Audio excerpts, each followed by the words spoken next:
6:30, and the work session, looking in the agenda.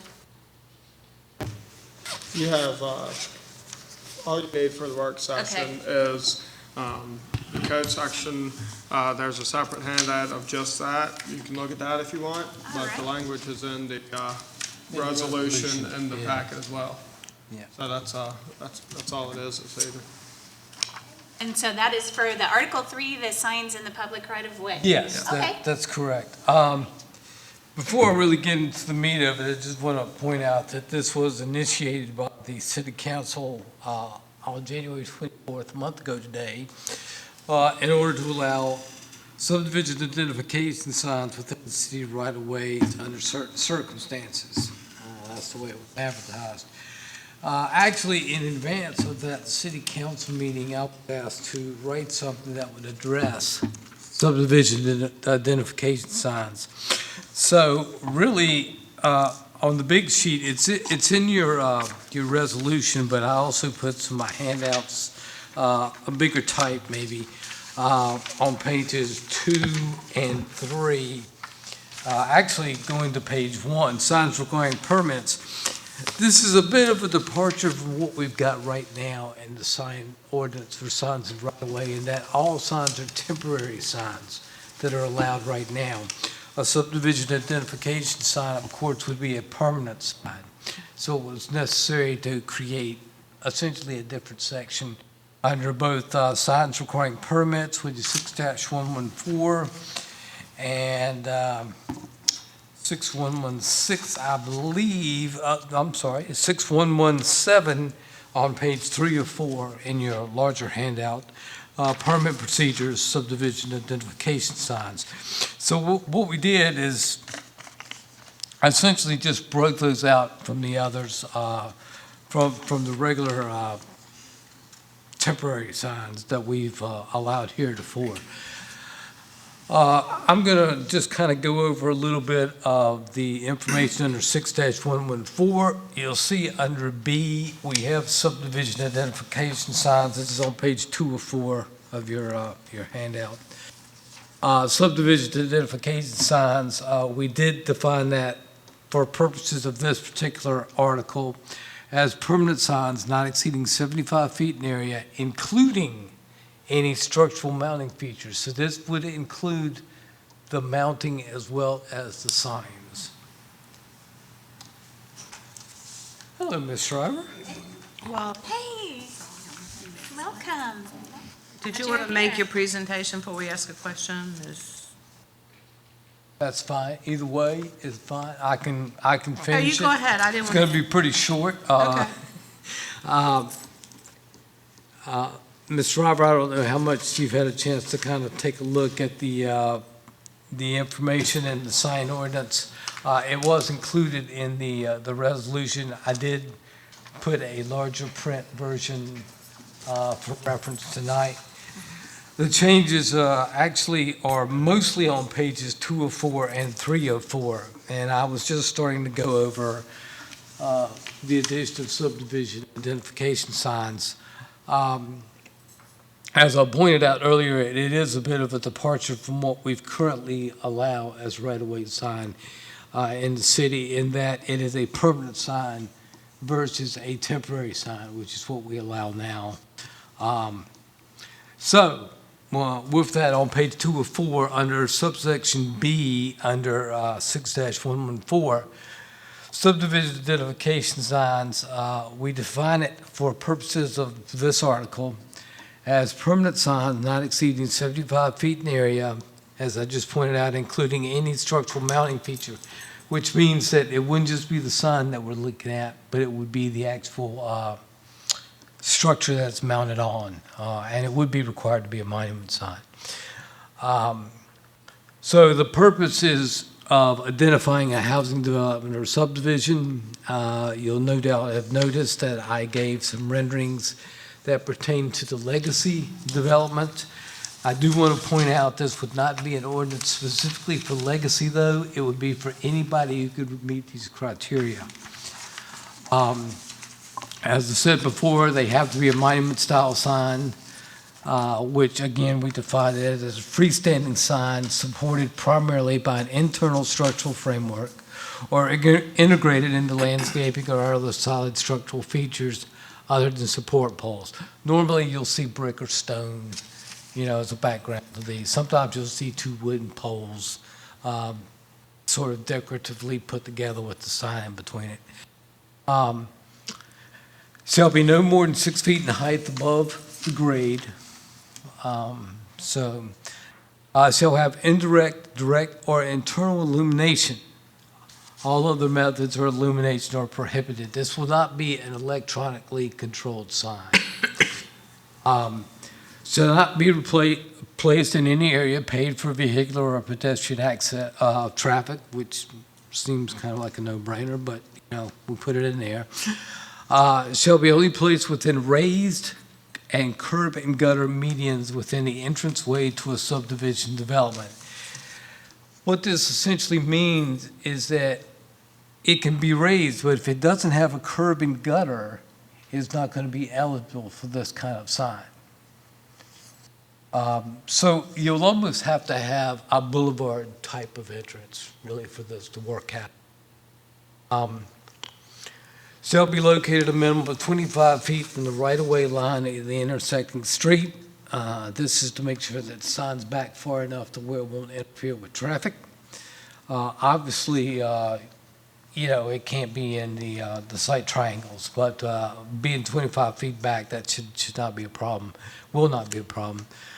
Shall be located off of the roadway so as not to endanger, impede, or interfere with the flow or view of vehicular or pedestrian traffic. Just in case the 25 feet, for whatever reason, doesn't work, it'd have to be set back further. Shall be limited to one sign per entrance and a maximum of 2 signs per subdivision. That's it. If you've got two entrances, great. You can have one per intersection. But if you have a third, you can't have it there. You can only have a maximum of 2. So that's what we call a subdivision identification sign, meeting those criteria. The actual permit procedures for subdivision identification signs, again, we broke that out into a different section since it is a different sign than the more or less temporary signs we currently allow now. Basically, if you're applying for a subdivision identification sign, what we're going to require is that you show the proposed location of the sign, the material which the sign is going to be constructed, all dimensions of the sign, the material of which the monument feature will be constructed, all dimensions of the monument structure, an architectural rendering displaying the appearance of the sign and monument feature in color, a non-refundable fee of $75 shall accompany the application form. And the only other change is just a numbering thing for removal of unpermitted signs. It's unchanged, it's number changed because I added a new section. Question? Yeah, question. In your write-up, it says the size would be 75 square feet, and I didn't see that in either section of the proposed change. Did I miss it? Well, so as not to get too much detail in legacy, I've just got them to give a rendering. I will tell you that they have since given us material that's indicated that they're going to be abiding by that 75 feet.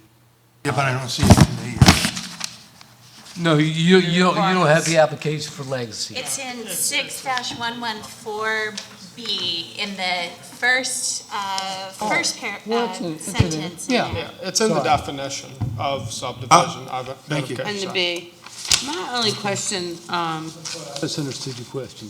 Wally, when I first read this earlier today, is that there's really no guidance or guideline on the type of material. And that gives me some concern. The legacy sign that was with that presentation, or whatever you sent today, that's real pretty going down. It's brick but I've seen a lot of signs that are painted and they're wooden and they're on, they don't have a lasting nature to them. And I think that maybe it should be specified in here when you have the permit procedures, you have the material of which the monument will be constructed, but, and then you say an architectural rendering, but it doesn't seem like, if you don't like it, they're gonna present it, and there's no reason why, if they do that, meet this criteria, but we don't like the way it looks, I don't see where there's anything in here that would allow you to deny it on that basis. You're right as far as it goes. Keep in mind that we do have architectural control districts that essentially cover the commercial area down West Creek Road and would also cover the area up through Legacy, simply because the underlying zoning district is village commercial and research and development. So there would be some architectural control there. However, On the signs? Or just Yes. the buildings themselves? Because this is strictly related to signs. A sign is a structure. So the ARB governs structures and buildings. But I will say this, if you want to list some specific material, I don't see any reason why we can't. I would be more comfortable with that, I think, or, like I said, the design that you sent earlier with the legacy, I mean, Yes. I think that was very attractive, and it's a lasting sign. And I would think that as we move forward in development, that perhaps we may want to define the type of sign and the materials that it's to be built out of for any new subdivision moving forward, so that it keeps some consistency throughout the city. And I don't know, that's just my thoughts. No, I think it's a good thought. I mean, we can come up with something here to recommend to the city council, or if that's something you want to address later, we can certainly do that later. But we can do that right now. I personally would like to see them out of like bricks, stone, something. I think what you mentioned earlier, you said something about a permanent nature, so being brick or stone, Brick or stone. or, block, there's a materials lot of the like. Yeah, right. You see a lot, they're, I don't want to say they're plexiglass, but, they're really hard, almost a sturdy PVC. They look really nice. So I think if you want to add it, that's what you can brick do. and stone. If Yeah. it's- You could just say masonry too. I mean, that includes all evils. Well, and I think you're But there's so right. many products now, though, that are made that simulate Oh, yeah. masonry and wood, and I think if you just, I think as long as you have control, that it's like an acceptable architectural rendering and an acceptable material of which the monument. And you put acceptable. Brick, stone, or similar materials that give the appearance of brick and stone. I'm just throwing that out there. Is the key word, I think, permanent, because even a wood sign deteriorates. Sure, it does. So permanent is sort of, and would the permit not be issued if it wasn't suitable? I mean, I'm looking at it. if it's in an architectural control district, without approval from the ARB, we wouldn't issue the permit. Wouldn't issue a permit. But if If it's not in that district, though. And it may not be it in the could, future. it may not Say a be. subdivision down the road, or, whichever way, that's not in So, that I mean, district. I think it's a good idea to add something in there about the material. Can I give you a suggestion? Yes, please. I think just based on the nature of the conversation, and Wally, if we just wanted to add a ninth requirement in section B that says, shall be constructed with materials of a permanent nature, I think that, covers us. So, we avoid, signs that might deteriorate, like Ms. Shriver said. That would be my suggestion, unless you want to get more specific. Well, a permanent nature, like you say, plexiglass is something that would probably last a long time, and you could paint it, but it peels off of plexiglass. I just think that moving forward, we want the entrances to be nice. So why not specify masonry or the like, masonry or brick, Yeah. or the like, Or stone? Or Brick, stone, stones. masonry, I and would keep that. prefer to see that. 'Cause I- But for example, you know, I would say permanent nature, by example, stone, masonry, brick, but it To is include, Yeah, to include. to 'cause include there's a lot brick, of things like stone, what you use for railings, you know, like that PVC stuff, that's Right, permanent. like Trex, kind of. But I'm not sure that's, I mean, I know. Yeah. Sure, that's what we It gets want. real dicey Yeah. there. Yeah, it does. And it I think we goes- should say masonry or stone or similar Product. materials in Similar appearance. I agree. In appearance. So it could be, yeah, it could be synthetic, but in Right. appearance. Yeah, and permanent, be sure and just put permanent, that's good. Yeah, I think we can do that. But the similar appearance to masonry or stone. Yeah. That way, we get away from the whole idea of, like you said, the PCV pipe or, you know. I guess you a little bit control over what it. Right, right. And the consistency, what have you mentioned? Yeah, so what I've written in addition to what would be the ninth requirement reads, shall be constructed with materials of a permanent nature to include masonry, comma, stone, comma, and similar appearing materials. Or brick. We can put, I think masonry probably Masonry, covers okay. it. That's good. Because it could be a block, it could be a decorative block. That's right, yeah. Okay, That The opens it to up include to, part gives them kind of an opening, and then we have to get that into interpreting the code. right. So we could say something that we definitely want it masonry or stone or similar Right. appearance. I agree. That's what we want. now, does that still give them leeway to have whatever I don't know what it's called, the placard that's in the middle here that says Legacy of Poquoson, that still gives them leeway for, because that's a Well, different the sign material, right? itself can That's- be, the sign itself can be of a different So it's the material. structure. It's the Okay. structure that, yeah, the The mounting holder, structure. yeah. The base structure, I guess. Base structure. Yeah, base structure. And Wally, that 75 square foot, is that standard across the industry in terms of, Well, Other I mean, places? there's some places that go higher than that, but we feel like 75 is enough for Poquoson. And to be quite frank with you, that's what the legacy sign is going to be composed of, roughly 75 square feet. And we wouldn't want it any bigger than well, that. certainly not, no. So I just took away from, to include and replaced it with being, so it specifies that it has to be masonry, stone, and similar appearing materials. Not to Good.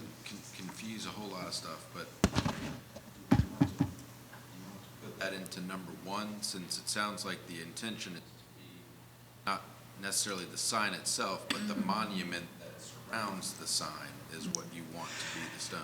Well, Andy, I would say B1 would be where we'd want to put that. Shall be monument-style signs defined as freestanding signs. Right, and that's what I'm saying, is do you want to just put that language into number one I rather think than we could. creating a number nine? That's a good idea. I think we could, yeah.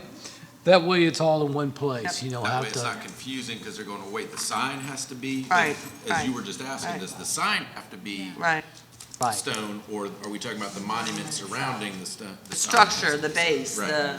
the holder of the sign. Yeah, That hopefully would take out some of the interpretation Yeah. that would be required. yes, in- indeed, indeed. Yeah, that's good. Yeah, good suggestion, thank you. Thank you. When the sign talks about illumination, you're saying basically electric lights have to be on the sign? Well, you'd have direct illumination, you'd have like the signs that kind of shine the external light on it. That's kind of what I was thinking about. Internal illumination, I mean, it could be a lighted sign, but it wouldn't be an electronic sign. Like you see, at the shopping center, you'll see signs lit up. They're not necessarily electronic message signs, but they are lit up from inside. The reason I'm bringing it up is if you have like our subdivision has 24 homes in it, and it has a sign, masonry pretty much there, but it's not lit up. And if it was to be lit up, it'd have to be fed off of something. whether it's a street light or someone's house. Sure. That would be the, ability to provide the electricity for that lighting. Right. And that's, that'll be a challenge, a bigger challenge for some subdivisions than others. That That'd be depends under on. an HOA? Would Depends that- on, well, it depends on where Dominion's gonna run their lines, yeah. It really all depends on that. Depends If on you have their- streetlights that illuminate it, for You instance. might be able to get, The well, entry, if you've got streetlights going in and a light that goes over it, that's part of the subdivision. that could work. I don't know, I'm mean, just thinking out loud, but. What I was thinking about more specifically is the sign itself, but you're right, streetlights could give enough light to where you could read it. Well, is it dangerous going into your subdivision with that in the middle of the road, or is yours not in the middle of the road? No, it's not illuminated. It's. But it's not in the middle entrance like this, Legacy, it's on a corner. Homes on two streets. So on you're on Edwards. it's on a corner then, Yeah, going in, It's turning on in. a corner. Like this would have to be illuminated, it would be dangerous, Absolutely, being in the middle of the road Absolutely. with no illumination. absolutely, Well, absolutely. but it is on a median, though. Well, we do, Yeah. when you look at this number 3, we do say shall have indirect, direct, or internal illumination. So we are saying it has to be lit. It has to Oh, be that's lit by one of these means. Okay. Actually, down at the yacht club, they use a solar lights, and they hold enough light there to keep it lit during the, darkness. Yeah, Oh, that's pretty neat. Yeah.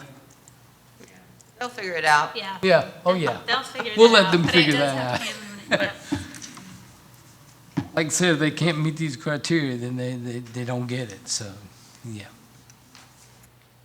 And just to clarify, this says the intent of number 3 was to say it shall be illuminated, not if it is illuminated, it shall have indirect, direct, or internal. No, it shall have indirect, direct, or internal illumination, so it has to have one It of the has three. to be illuminated, okay. Any other questions? Okay, great input, thank you guys, I think that. And thank y'all very will help much. with I like that Yeah. suggestion about that monument. That was good. We should have the EDA speaker here before long. He'll be going first today. outside. Doing the courtesy of not having him wait, you know. Wonderful, thank you. Thank you. Just a clerical thing, Wally, on your handout. On the, First page. it should be the city council on January 24th, 2002. Instead, it says OM, just a technical. That sounds like something I would do. Okay, thank you. I'll get that corrected. Make sure I'm actually reading the stuff. That's a quiz, the election. Yeah, no, it was a quiz. Are you paying attention? Oh, yeah.